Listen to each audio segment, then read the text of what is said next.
Assalamualaikum warahmatullahi wabarakatuh. Apa kabar? Selamat pagi, selamat siang, selamat sore, dan selamat malam para pejuang ASN dimanapun berada. Welcome back channelnya Pak Guru Neso Jurnal. Di video kali ini Pak Guru akan memberikan contoh ribuan soal prediksi dan FR sesuai kisi-kisi dan jabatan teknik jalan dan jembatan ahli pertama, teknik jalan dan jembatan terampil, pengawas jalan dan jembatan, penata laksana jalan dan jembatan terampil, penata laksana jalan dan jembatan pemula, penata kelola jalan dan jembatan ahli pertama, dan soal rekomendasi jitu dari para alumnus yang telah lolos di seleksi sebelumnya. Buat semua para pejuang ASN, saya sampaikan tidak ada proses yang instan, yang ada hanyalah tidak ada hasil yang mengkhianati proses. Mari kita berproses dari sekarang. Teman-temanku semua bisa mendapatkan ribuan soal prediksi sesuai kisi-kisi melalui tautan WA yang ada di kolom keterangan video ini ya. Udah free materi sesuai kisi-kisi, yaitu jalan dan jembatan dan terowongan serta regulasi perundangannya, free. Kemudian baik, mari kita bahas soalnya satu persatu. Sebelumnya saya akan membacakan mengenai kisi-kisi ya. Kisi-kisi teknik jalan dan jembatan ahli pertama, kompetensi umum, kebijakan atau peraturan perundang-undangan terkait infrastruktur jalan dan jembatan, teori-teori pada bidang keilmuan yang terkait pengelolaan dan pembangunan infrastruktur jalan dan jembatan, kompetensi khususnya perencanaan teknis jalan dan jembatan dan terowongan, pelaksanaan konstruksi jalan, pelaksanaan konstruksi jembatan dan terowongan, preservasi jalan, jembatan dan terowongan, lingkungan dan keselamatan jalan, pengadaan lahan dan dampak sosial, pendanaan jalan, jembatan dan terowongan, pengoperasian lalu lintas, bahan uji mutu. Kemudian kisi-kisi teknis jalan dan jembatan terampil juga ada ini. Nanti bapak-bapak, ibu-ibu, teman-teman, saudara-saudara semuanya bisa membacanya sendiri ya. Setelah mendapatkan dari klik tautan WA, bisa beli paket soalnya, kemudian ada free materi dan regulasi perundangannya, serta ada juga rangkuman dari regulasi perundangannya, teman-teman. Untuk kisi-kisi pengawas jalan dan jembatan juga ini sama sebenarnya, secara lebih besar sama semua. Langsung aja ke latihan soalnya. Ini teman-teman bisa baca sendiri ya teman-teman. Langsung aja soal nomor 1. Perihal kendaraan prioritas di Indonesia sudah diatur dalam pasal 134 Undang-Undang Lalu Lintas dan Angkutan Jalan UU LLAJ. Di bawah ini manakah yang harus diprioritaskan jika terjadi bersamaan di jalan, atau ini kasusnya di lampu merah gitu ya. Mana yang harus diutamakan? A. Ambulans yang membawa orang sakit. B. Iring-iringan presiden. C. Kendaraan pimpinan dan pejabat negara asing serta lembaga internasional yang menjadi tamu negara. D. Kendaraan pemadam kebakaran damkar yang sedang melaksanakan tugas. E. Konvoi dan atau kendaraan untuk kepentingan tertentu menurut pertimbangan petugas kepolisian negara Republik Indonesia. Teman-teman, jawabannya yang mana kira-kira?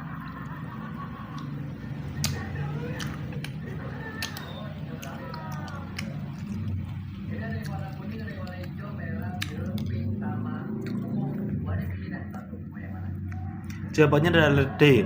Kendaraan pemadam kebakaran harus diprioritaskan karena mereka sedang dalam tugas penting, yaitu memadamkan api dan menyelamatkan banyak nyawa. Mereka perlu cepat sampai di lokasi kebakaran untuk mencegah kerusakan lebih lanjut dan potensi hilangnya nyawa yang lebih banyak. Oleh karena itu, kendaraan lain di jalan harus memberi jalan dan memprioritaskan kendaraan pemadam kebakaran adalah paling utama. Menurut pasal 134 Undang-Undang Lalu Lintas dan Angkutan Jalan UU LLAJ, kendaraan yang mendapatkan prioritas adalah 1. Kendaraan pemadam kebakaran yang sedang melaksanakan tugas. 2. Kendaraan untuk pertolongan pertama pada kecelakaan. 3. Kendaraan untuk tugas kesehatan. 4. Kendaraan pimpinan yang anggota lembaga tinggi negara. 5. Kendaraan yang digunakan oleh Kepolisian Negara Republik Indonesia. 6. Kendaraan operasional Tentara Nasional Indonesia. Dan 7. Kendaraan dinas pejabat negara lainnya yang ditetapkan oleh Kepolisian Negara Republik Indonesia. Kemudian soal nomor 2, kira-kira jawabannya yang mana?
Soal nomor 2. Terowongan yang dibuat untuk kepentingan lalu lintas air di kanal-kanal dan sungai-sungai yang menghubungkan satu kanal atau sungai ke kanal lainnya disebut dengan terowongan apa?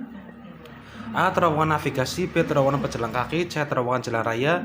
D. Terowongan transportasi di tambang bawah tanah. E. Terowongan perier. Jawabannya adalah A. Terowongan navigasi adalah jenis terowongan yang dibuat khusus untuk kepentingan lalu lintas air. Terowongan ini biasanya dibangun di kanal-kanal atau sungai-sungai dan berfungsi untuk menghubungkan satu kanal atau sungai ke kanal atau sungai lainnya. Pembangunan terowongan navigasi memungkinkan kapal dan perahu untuk berlayar melalui rute yang sebelumnya tidak dapat diakses atau sulit dijangkau. Dengan demikian, terowongan navigasi memfasilitasi transportasi dan perdagangan antar wilayah yang dilayani oleh kanal atau sungai tersebut. Terowongan navigasi dapat ditemukan di berbagai bagian di dunia dan seringkali menjadi bagian penting dari infrastruktur transportasi suatu negara. Contoh terkenal dari terowongan navigasi termasuk terowongan Canal du Midi di Prancis dan terowongan Standard Gauge di Inggris. Baik teman-teman, jangan lupa untuk mendapatkan soal ribuan soal-soal prediksi sesuai dengan FR, kisi-kisi, dan rekomendasi dari teman-teman yang sudah lulus dari tahun sebelumnya. Bisa klik tautan WA yang ada di kolom keterangan video ini. Kemudian soal nomor 3 teman-teman, kira-kira jawaban yang mana?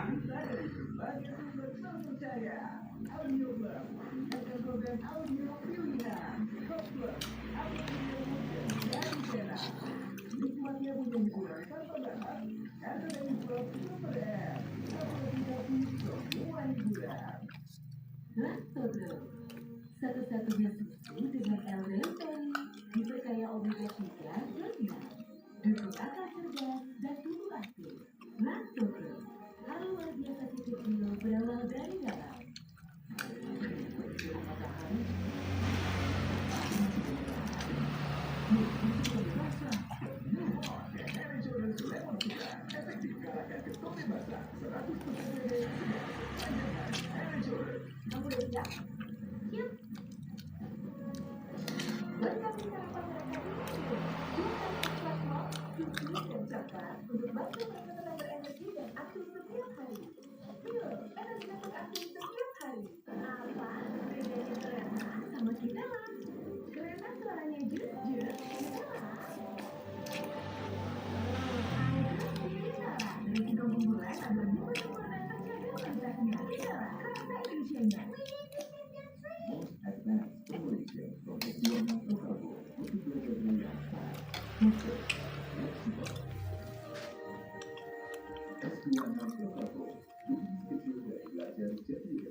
Soal nomor 3. Terowongan di bawah ini sering disebut juga dengan terowongan bawah air, sering disebut juga dengan terowongan yang di bawah air ya teman-teman, sering disebut dengan apa? A. Underwater tunnel. B. Underwater tunnel. C. Mountain tunnel. D. Tunnel at shallow depth and water city street. E. Tunnel at shallow depth and water city street. Jawabannya yang mana? Yang A ini underwater tunnel, yang B underwater tunnel. Ini penulisannya juga diperhatikan teman-teman.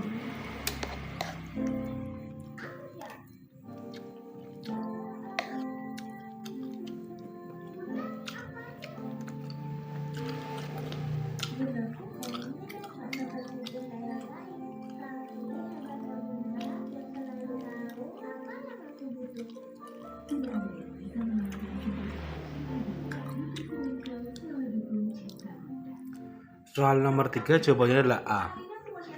Terowongan bawah air sering disebut juga dengan underwater tunnel. Terowongan ini merujuk pada terowongan yang dibangun di bawah permukaan air, seperti di bawah laut, sungai, dan danau.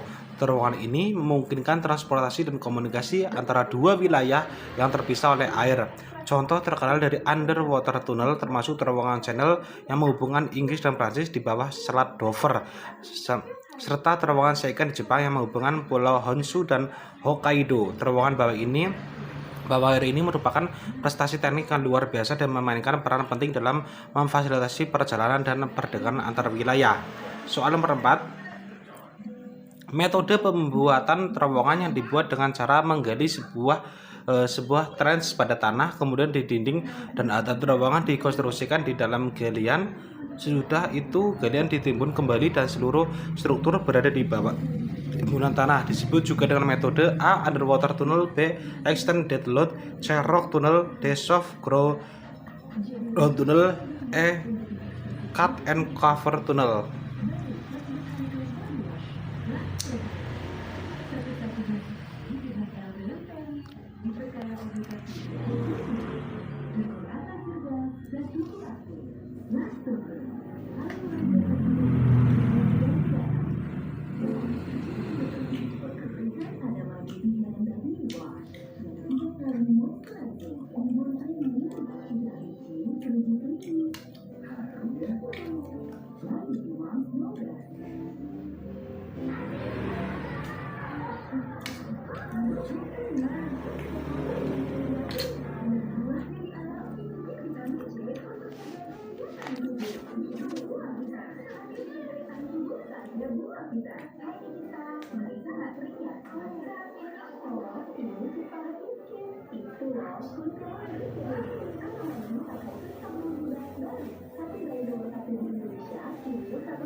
Soal nomor 4 jawabannya adalah E.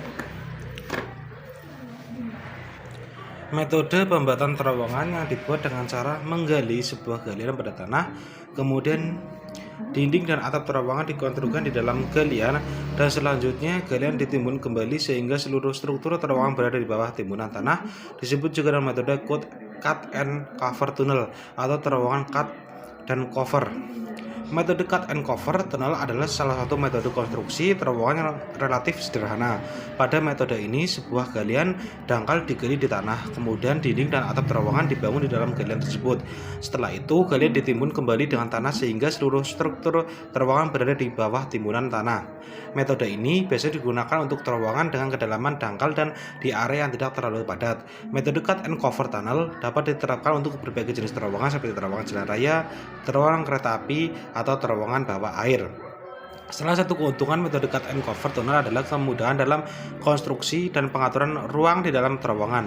Namun, metode ini juga memiliki kelemahan, yaitu adanya gangguan yang cukup besar pada permukaan tanah selama proses konstruksi.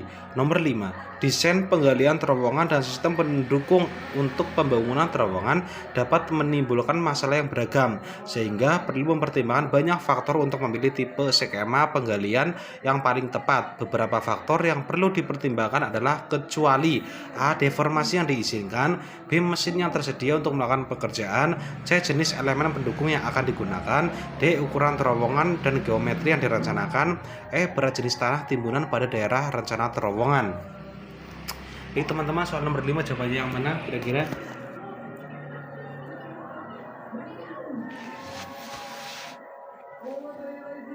Salah sih rasanya.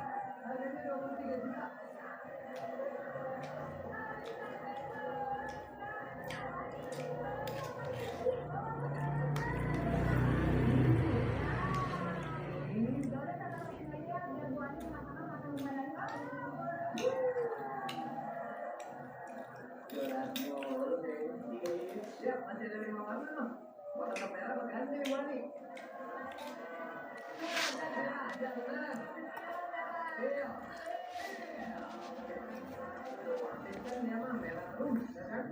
Ganti nih, yang dari sini. Kuning. Di sini ada 3, 2, 1.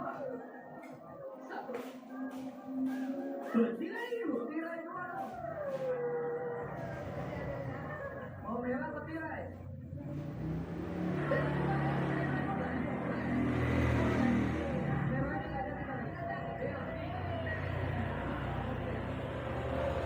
Sekarang buat tirai yang merah jadi ya, dan yang pink dan ini adalah 3.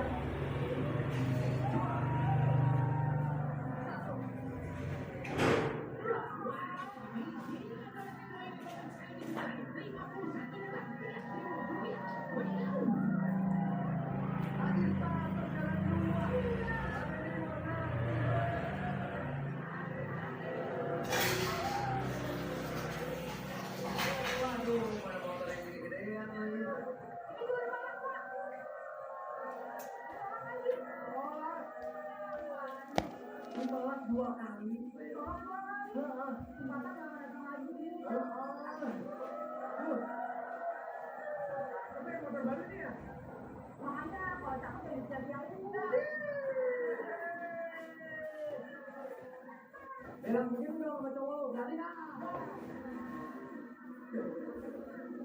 Hijau, merah, biru, atau tirai?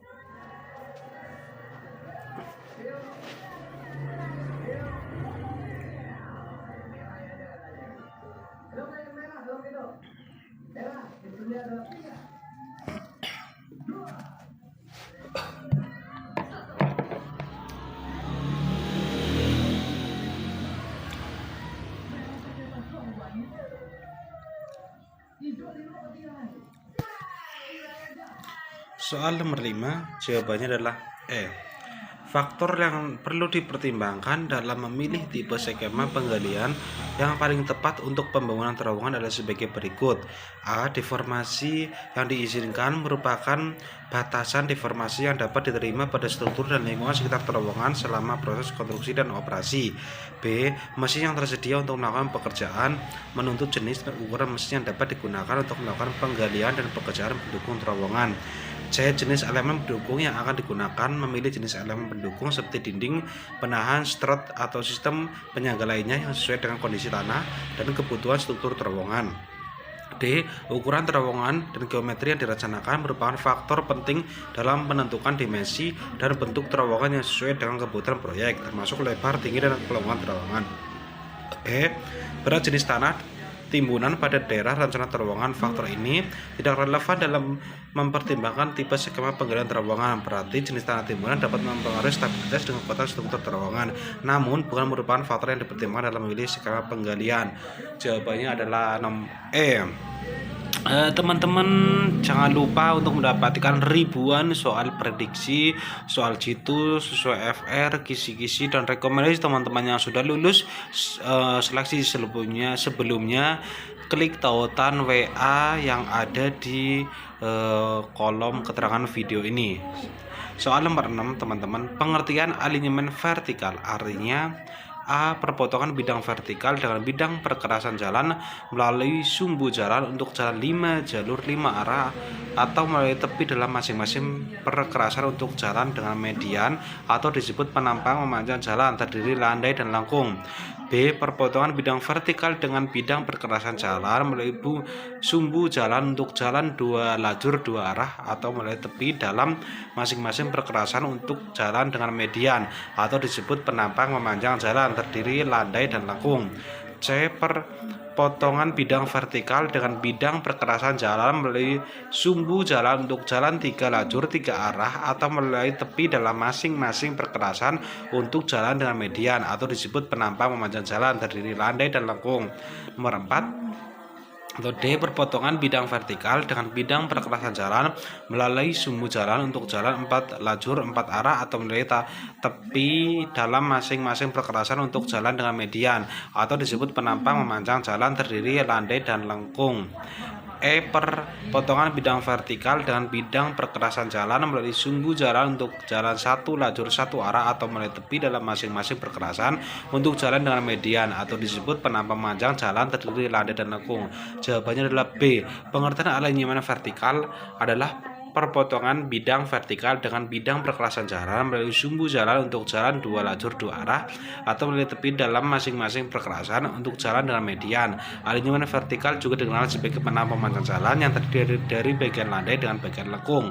Dalam konteks ini, alinyemen vertikal mengacu pada penampang jalan yang dibentuk oleh perpotongan antara bidang vertikal yang melalui sumbu jalan atau tepi dalam perkerasan dengan bidang perkerasan jalan itu sendiri. Penampang ini mencakup bagian landai yang merupakan bagian lurus dari jalan dan bagian lengkung yang merupakan bagian melengkung yang mengikut kontur jalan. Soal nomor 7.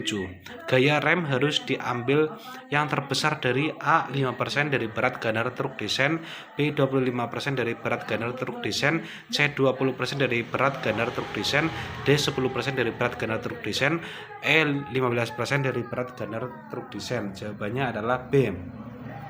Gaya rem yang harus diambil adalah yang terbesar dari 25% dari berat ganar truk desain. Hal ini berarti bahwa rem pada truk harus mampu menghasilkan gaya pengereman yang setidaknya 25% dari berat ganar truk desain. Gaya rem yang diambil ini penting untuk memastikan truk dapat diberhentikan dengan aman dan efektif saat pengereman. Nomor 8.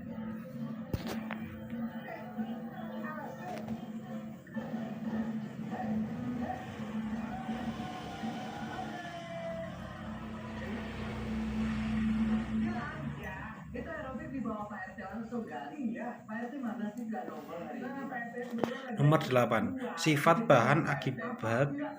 bahan yang akibat beban yang bekerja bahan akan berubah bentuk dan tidak akan kembali ke bentuk semula permanen meskipun beban tersebut sudah ditiadakan. Sifat baja ini disebut sifat A. Modular, B. Rigid, B. Fleksibel, C. Elastik, E. Plastik. Jawabannya adalah nomor 8 E. Plastik.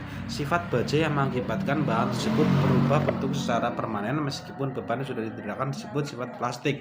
Ketika baja mengalami deformasi plastis, struktur kristal di dalamnya mengalami perubahan yang permanen sehingga baja tidak dapat kembali ke bentuk semula setelah beban dihilangkan. Sifat plastik pada baja seringkali diinginkan dalam beberapa aplikasi seperti dalam pembentukan logam atau konstruksi struktural. Deformasi plastis memungkinkan baja untuk dibentuk menjadi berbagai bentuk dan memperluas kemampuan penggunaan baja. Soal nomor 9. Danyang Shan adalah jembatan terpanjang di dunia yang berada di Cina. Berapa panjangkah bentangnya? A. 165 km, B. 170 km, C. 160 km, D. 165 km, dan E. 180 km. Jawabannya adalah A. Danyang Shan adalah jembatan terpanjang di dunia yang terletak di Cina. Panjang bentangnya adalah 165 km. Soal nomor 10.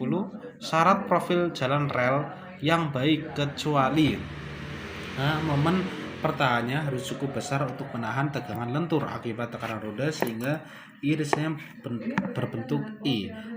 Rel harus mudah ditambatkan pada bantalan sehingga kaki rel harus dibuat lebar dan sisi bawahnya datar. C. Konstruksi rel dibangun dengan material terbaik. D. Rombongan rel harus sesuai dengan bentuk roda sehingga keausan lambat. E. Biaya konstruksi semurah mungkin. Jawabannya adalah E. Syarat profil jalan rel yang baik adalah sebagai berikut. Momen pertahannya harus cukup besar untuk menahan tegangan lentur akibat tekanan roda sehingga irisnya berbentuk I, yang berarti rel harus memiliki profil yang kuat dan tahan terhadap beban yang diberikan oleh roda.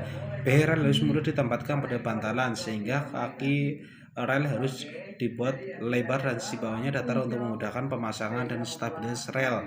C. Konstruksi rel dibangun dengan material terbaik untuk memastikan kekuatan dan daya tahan rel yang optimal.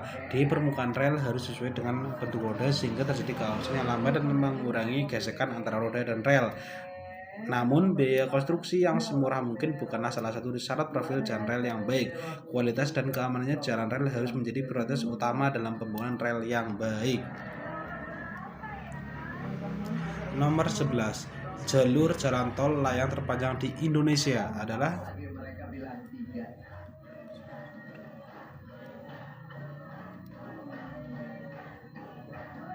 Nomor 3, yakin. Yakin. Oke. Mudah-mudahan isinya lampu hijau sehingga perjalanan bisa berlanjut. Kita buka nomor 3. 3, 2, 1. Lampu hijau. Lampu hijau. Selamat buat Erlina. Satu persimpangan terlalu. Ketemu lampu merah lagi. Lampunya berubah dari mau nomor berapa sekarang? Ada yang bilang nomor 1. Tapi mereka kompak loh. Tadi 3 semua, sekarang 1 semua. Beda sama tim lain, tadi ada yang merah, ada yang biru, ada yang ungu. Yang ini kompak keren. Kamu mau ikutin teman-teman atau milih sendiri? Nomor 1 berarti kompak sama tim kamu, yakin? Deal. Nomor 1 tolong dibuka, mudah-mudahan isinya lampu hijau. 3, 2, 6.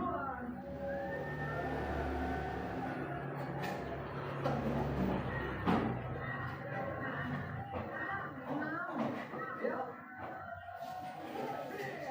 Oke. Kali ini milih sendiri.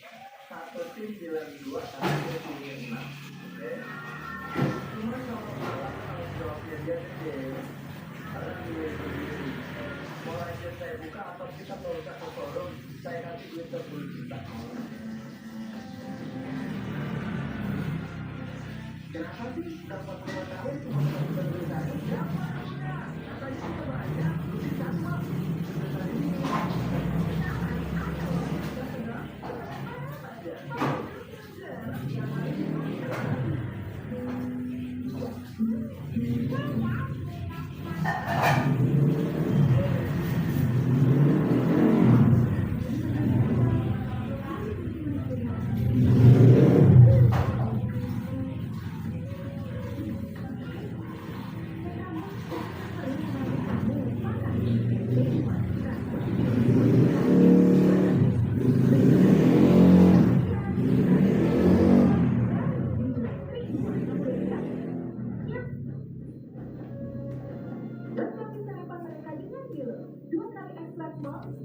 Dan coklat untuk bantu mereka tetap berenergi dan aktif setiap hari. Pil, energi aktif setiap hari. Ini waktunya kamu bukan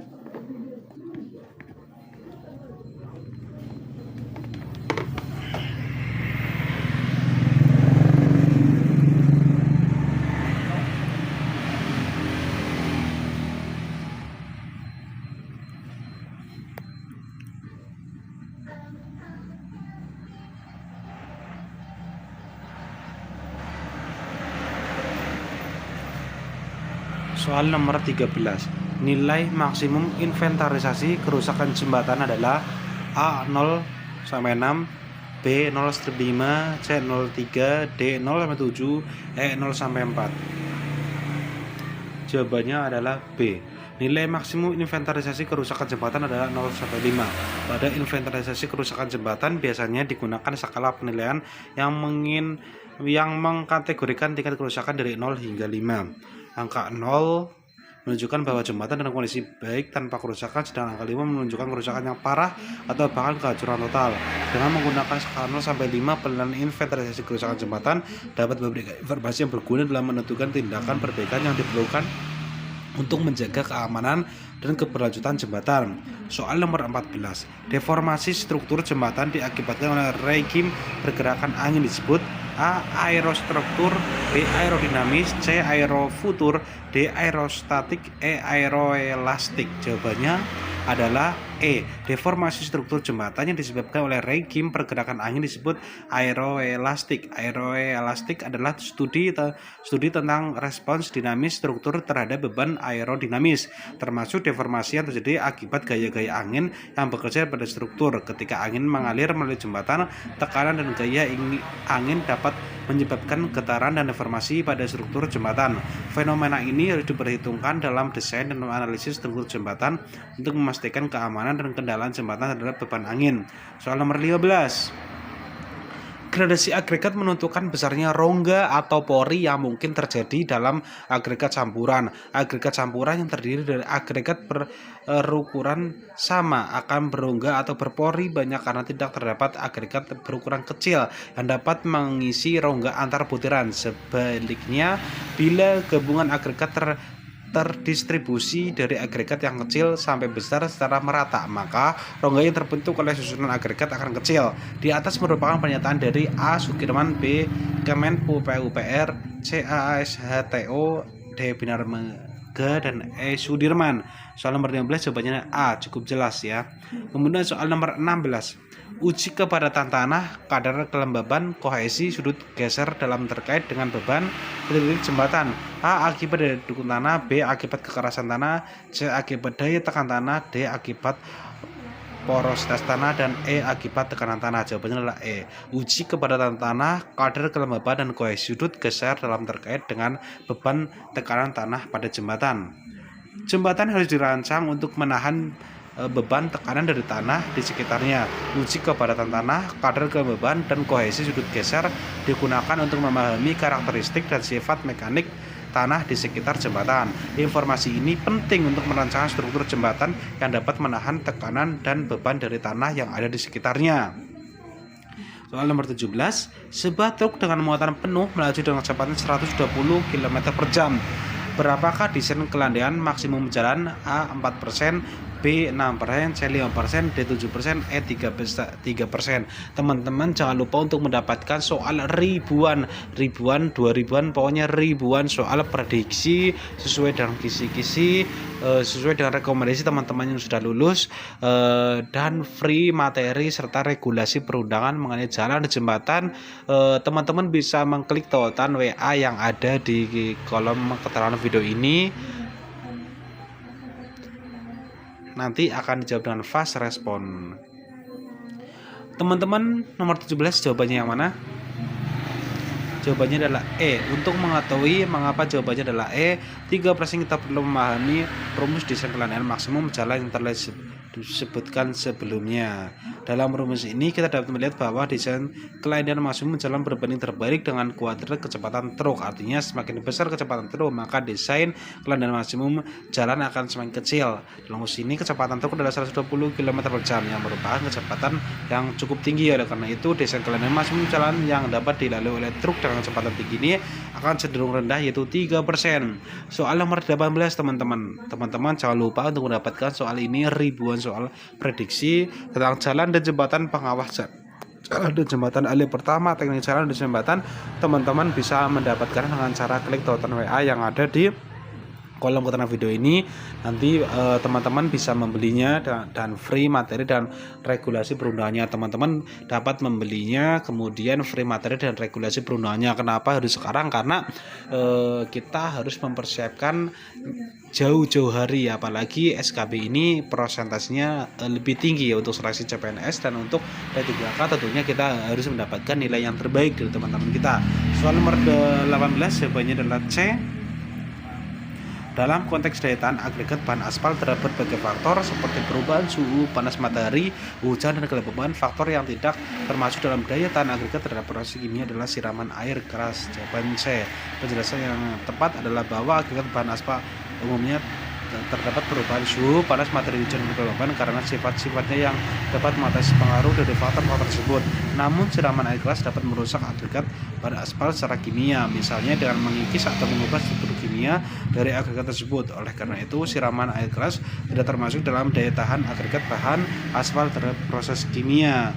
Soal nomor 19, berikut ini bukan merupakan komponen utama dalam pemeriksaan kelayakan jembatan adalah mana teman-teman? Soal nomor 19, A belah jembatan, B pondasi jembatan, C expansion joint, D bangunan pengaman sungai, dan E aspal jembatan. Teman-teman jangan lupa untuk mendapatkan soal-soal berisi sesuai dan kisi-kisi rekomendasi FR kita bocoran teman-teman. Ada ribuan soal bisa didapatkan teman-teman dengan cara klik tautan WA yang di kolom keterangan video ini. Teman-teman dapat membelinya, ada free, materinya banyak banget, dan regulasi perundangannya tentunya ada juga dari rangkuman dari regulasi-regulasi yang ada. Nomor 19 jawabannya adalah E, bahwa aspal jembatan bukan merupakan komponen utama dalam pemeriksaan kelayakan jembatan. Komponen utama dalam pemeriksaan kelayakan jembatan biasanya meliputi pilar jembatan, pondasi jembatan, expansion joint, sendi ekspansi, dan bangunan pengaman sungai. Aspal jembatan lebih merupakan bagian dari lapisan permukaan jalan di atas struktur jembatan, bukan komponen utama yang menentukan kelayakan struktur jembatan itu sendiri. Soal nomor 20, berikut merupakan aspal hasil modifikasi adalah A. Aspal polimer plastomer, B. Aspal polimer plastomer, C. Aspal polimer plastimer, D. Aspal polimer plastomer, dan E. Aspal polimer plastamer. Jawabannya adalah nomor 20 D. Penjelasan lebih detail adalah bahwa aspal polimer plastomer merupakan jenis aspal yang dimodifikasi dengan penambahan polimer jenis plastomer. Plastomer adalah jenis polimer yang memiliki sifat